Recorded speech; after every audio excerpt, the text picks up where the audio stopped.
Artıq yay olduğu üçün, havalar isti olduğu üçün mən düşünürəm ki, hər kəs mütləq SPF 50, SPF 30, 15 kremlərindən istifadə etməlidir.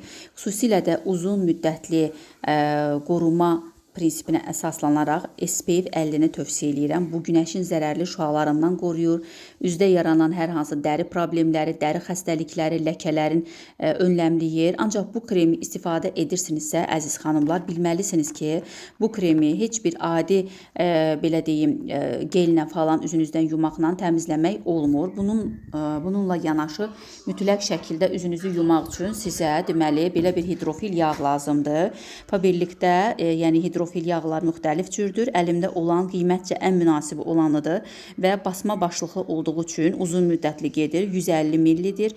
Mütləq şəkildə əgər SPF krem istifadə edirsinizsə, yanaşı istifadə etməli olduğunuz bax bu hidrofil yağını unutmamalısınız. Çünki bu məsamələrə dolmuş yağı, kremi, hər bir belə deyim, makyaj qalıqlarını, toz qalıqları olsun, hər birini çox gözəl şəkildə təmizləyir və nəticədə SPF çəkilmiş üzdə heç bir qalıq qalmadan təmiz dəriyə sahib olursunuz.